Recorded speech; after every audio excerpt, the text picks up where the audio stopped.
नमस्कार। मैं डॉक्टर वंदना शर्मा, सहायक प्रोफेसर हिंदी, राजकीय महाविद्यालय नड़वा, हिसार। आज का हमारा जो लेक्चर है वो ध्रुव स्वामिनी की ऐतिहासिकता पर एक समीक्षात्मक लेख लिखिए, इस पर हम अपने विचार व्यक्त करेंगे। ध्रुव स्वामिनी प्रसाद जी का अंतिम ऐतिहासिक नाटक है। उस समय जब उन्होंने इस नाटक की रचना की तब उनकी ख्याति एक साहित्यकार के रूप में चरम सीमा पर थी। अतः हम निसंदेह ये कह सकते हैं कि यह एक प्रौढ़ और मंझे हुए कलाकार की रचना है। ध्रुव स्वामिनी नाटक भी प्रसाद जी के अन्य नाटकों की भांति एक ऐतिहासिक नाटक है और इसकी कथा वस्तु भारतीय इतिहास के स्वर्ण युग गुप्त काल से ली गई है। प्रसाद जी के ऐतिहासिक नाटकों में हमें इतिहास और कल्पना का सुंदर समन्वय देखने को मिलता है। ध्रुव स्वामिनी नाटक में भी उन्होंने ऐसी ही घटना को चुना है जिसके विषय में इतिहास मौन है। गुप्त वंश में समुद्रगुप्त और चंद्रगुप्त के शासन के बीच कुछ वर्ष ऐसे भी आए जो राजनीतिक उथल पुथल से पूर्ण थे। इन दोनों के शासन के बीच बहुत से विद्वानों ने रामगुप्त के शासन को स्वीकार किया है। इनमें रामाखाल दास बनर्जी, प्रोफेसर अल्तेकर और श्री काशी प्रसाद जायसवाल इत्यादि प्रमुख हैं। इसके अतिरिक्त सन 1923 ईस्वी में एशियाटिक सोसाइटी की पत्रिका में संस्कृत के प्रसिद्ध कवि एवं नाटककार विशाख दत्त द्वारा लिखित देवी चंद्र गुप्तम के कुछ अंश श्रृंगार प्रकाश एवं नाट्य दर्पण आदि पुस्तकों से लेकर उद्धृत किए गए हैं।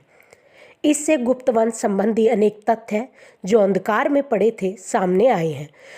प्रसाद जी कोरे साहित्यकार ही नहीं थे, वे एक कुशल इतिहासकर्ता भी थे। उन्होंने परिश्रम पूर्वक अनुसंधान करके इतिहास सूत्रों के खोज की और उन तथ्यों को कल्पना का पुट देकर ऐतिहासिक घटनाओं को साहित्यिक रूप प्रदान किया है। इतिहासकारों ने जिन घटनाओं को मान्यता प्रदान करके उनके अनुसार समुद्रगुप्त के पश्चात उनका ज्येष्ठ पुत्र उनके राज्य का उत्तराधिकारी बना दिया, वही गुप्त वंश में ज्येष्ठ पुत्र को राज्य का अधिकारी मानने का नियम नहीं था।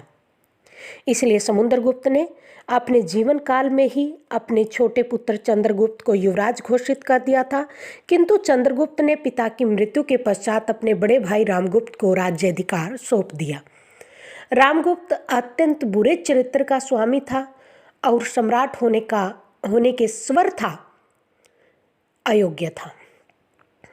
वह षड्यंत्र से चंद्रगुप्त की प्रेयसी वाग्दत्ता पत्नी ध्रुव स्वामिनी से विवाह कर लेता है। रामगुप्त के चरित्र की कमजोरी को जान लेने पर शकराज ने रामगुप्त के पास जो संधि पत्र भेजा उसमें ध्रुव स्वामिनी के साथ साथ अन्य सामंतों की पत्नियों की भी मांग की गई थी, जिसे रामगुप्त स्वीकार कर लेता है। किंतु चंद्रगुप्त और ध्रुव स्वामिनी ने इसका विरोध किया, लेकिन मजबूर होकर चंद्रगुप्त ध्रुव स्वामिनी के वेश में ध्रुव स्वामिनी को साथ लेकर शकराज के पास जाता है और उसे द्वंद्व युद्ध में मार देता है। बाद में चंद्रगुप्त ने रामगुप्त का भी वध कर दिया और राजगद्दी को संभाल लिया और इस तरह से ध्रुव स्वामिनी से विवाह कर लिया। ये सारी घटनाएं इतिहासकों की नज़रों में बहुत दूर रही हैं। इसका कारण शायद यह रहा हो कि गुप्त वंश की वंशावली में रामगुप्त नाम का कोई राजा ही नहीं मिलता। दूसरे पुरुष प्रधान समाज के ठेकेदारों को चंद्रगुप्त का रामगुप्त की पत्नी से प्यार करना और विवाह करना खला हो, इसलिए उन्होंने इस घटनाओं को प्रकाश में ही नहीं आने दिया हो।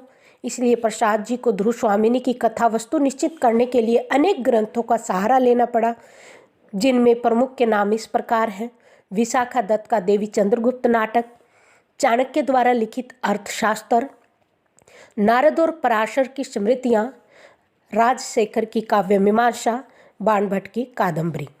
इन ग्रंथों के अतिरिक्त प्रसाद जी ने कुछ ताम्रपत्रों तथा कुछ विद्वान इतिहासकारों के लेखों का भी अध्ययन किया। इन ऐतिहासिक ग्रंथों में चंद्रगुप्त और ध्रुव स्वामिनी के विवाह की सत्यता को स्वीकार किया। कवि राजशेखर की काव्य मीमांसा में भी इस प्रसंग की ओर संकेत किया गया। उसका खलाधिपति ही शकराज है और शर्मगुप्त रामगुप्त है। कवि बाणभट्ट ने भी हर्षचरित में इस घटना का उल्लेख किया। उन्होंने लिखा है कि स्त्री वेश में चंद्रगुप्त ने कामुक शकराज का वध कर ध्रुव स्वामिनी से पुनर्विवाह किया। इसी पर